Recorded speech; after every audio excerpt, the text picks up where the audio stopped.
you've now come into the main working area of the weighing room itself. Okay. So this is where British Horse Racing Authority rules apply, basically, and this is where all the administration is done for the racing. So pretty much this is the bit which has got to be crystal clear. Absolutely. Everything totally transparent, so it's a case of someone hasn't just slipped an anvil in the side of them when they're jumping on the horse, all that kind of stuff. We'll see all that in a minute. The broadcast room.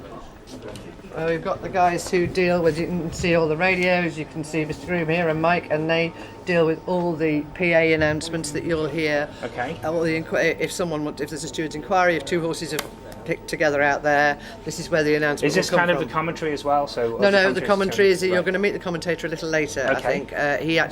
He can't commentate from here because he can't really see. I was just about He to has say, to be yeah, up in the top of the stand looking down at the racecourse. That would make sense. So, but no, this is all the public announcements that go out and the racing announcements that go out. What's your favourite public announcement you're going to do today, sir? David, what's your favourite announcement you're going to make, David? Wade in. Weighed in. What are you doing? I'll explain to you what weighed in is when we get to the scales. Weighed in. That's his favourite Okay. one. Do you like the weighed-in one? Yes, we know that the race is clear then. Yeah. Right, okay. Bookies can pay out. And you can relax, Yeah, you can there kind you of go. drop the Bookies shoulders can pay out once he hears that, that's why. Right. There you go. Okay. And again, I don't know much about racing, but I can read. That says Declarations Board Race 1 to 8. And this one's been a little bit improvised. It still works. Yeah, it still works. The reason that's been improvised is we very rarely have 8 races. We had a scheduled 7 race card, but because we had so many entries for the first race, and we got a little bit of time in the day, we were able to split the race and just stick it as have. an 8. So the first race and the last race are exactly the same race, same conditions, just different horses. All right, okay, so Hence these three that was. guys, these intimidating guys who are staring at me, these accusing guys. Yeah. What exactly was that? They are all, but these two gentlemen are declarations clerks. Jeff has now trained as a declaration clerk and will fill in. We only need 2 on a day, but we will fill in as and when, so he's here at the beginning of the day. You can see this young lady here writing on there. Basically, you have to declare your horse 45 minutes before the race. Okay. So you have to say, you come in, your trainer or your trainer's representative will come in. He will see on here, whichever race, he'll find his horse's name, underneath, name in capitals, signature. So that make sure says the it's horse has turned up. It's arrived here, Yeah. it's on site, and it will run. Brilliant. So we've seen the horse covers outside if they win in the hub, the really busy hub we went through earlier. That was the rug for the winner's rug, yeah. Yeah. So what are these for? These are number cloths. So when you see a horse going around the track, Yeah. he's got a number underneath his saddle. Yeah. That's the cloth with a number underneath right, the saddle. okay, cool. The reason this has Tote Pool on the bottom is Tote Pool is sponsoring this particular race. We've heard about so that, yeah. that's their sponsorship. Okay. Logo, okay. Now, the jockey will come out of the changing room. We'll go in a minute. He'll come out of here. He will have with him his saddle, Yeah. any lead, and a number cloth, and a lead weight cloth that he needs to build him up to weight if he's not heavy Oh enough. right. Okay. So sometimes they can put weight on. Yeah, through they can lead to try carry and it. level Yeah, out to make because it equal, is it? on one day he might have to ride at 8 stone 12 in one race, Okay. but he might have to ride at 9 stone 5 in And the is next that, race. when you say that, is that because the majority of jockeys could be heavier than him, so to try and give an equal advantage? No, is it, or- it's to do with the handicapping system regarding the horse. Oh, right, So okay, the of course, horse is watched by a handicapper who is employed by the British Horse Racing Authority, and he then says that horse has won that race, he's rather good, and he won it by a length. So next time he runs, he's got to carry a pound more. That's a very simplistic way of putting it, but that's the gist of Dude, it. I am a very simplistic person. That works exactly fine for me. That's good. So the jockey will come out of there. He'll be ready to ride, with the exception of his helmet. They don't count his helmet into the weight. Okay. He will put his helmet on here. He will have the colours on that he's going And to is wear. that the weighing board right there? Those are the scales right there. No, I am not.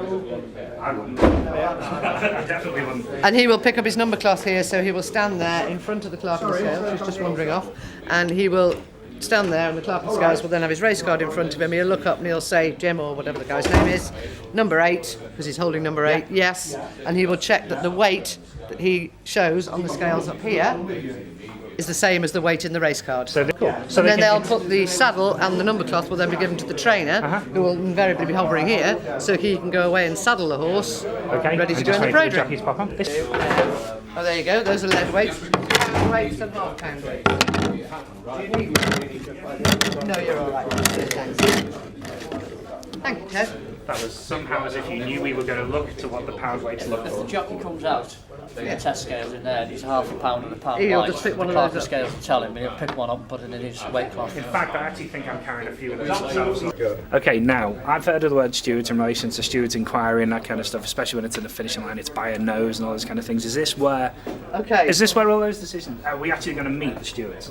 No, you're not. The stewards of the day, because they don't get here in time. They only get here in time for lunch. There is one gentleman in there who's a stipendiary steward who's employed by the British Horse Racing Authority to sort of oversee what they do on the day, and he would be here to oversee if there were any bans or sort of corrective things that jockeys were going to get slapped on the wrist because they were banned for a day or they were fined for something they might have done out there. He'd sort of oversee that a bit because he's the British Horse Racing Authority employee. Consistency. Yes, yeah, just to, whereas not, the stewards themselves are individuals who are employed by the racecourse, rather than, and they're more local because that's useful because they know the track, so they understand the problems that the racecourse might provide for a jockey if there was a camber on a bend wasn't quite right, and it's always been like that. They would know it was there, so they'd be able to give them a little bit more leeway. That's good. Yeah, go on.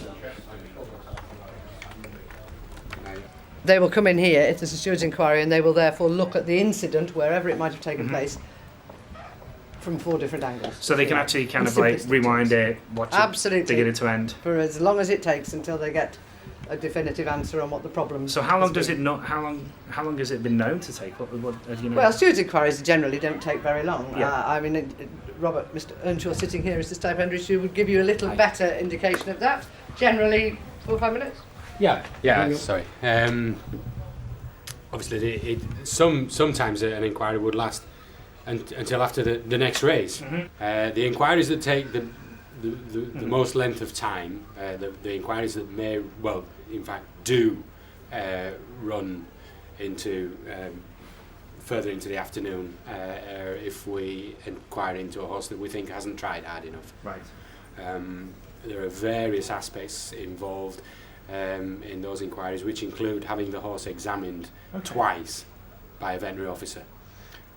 So would that be when you have an expectation of how the horse has been running, and you kind of you're shocked, or well, not necessarily shocked, but the result has come through differently than what you expect? Yeah, if we think it hasn't been asked for sufficient effort, and because we ask for 2 veterinary examinations an hour apart, the inquiry obviously has to last more than an hour. Yeah. If we have an inquiry involving the placings, i.e. obviously if we think the winner's interfered with the second and it may have improved his placing, those inquiries we try and get out as quickly as possible so that we can announce the result of the inquiry, so the theory being that the punters then can go and have a bet in the following race. And that's it, because it is that important, isn't it? I mean, it's not just okay, this one was there or that one was there.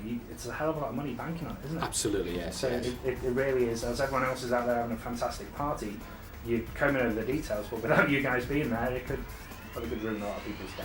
Well, we like to. No pressure, I'm sure you've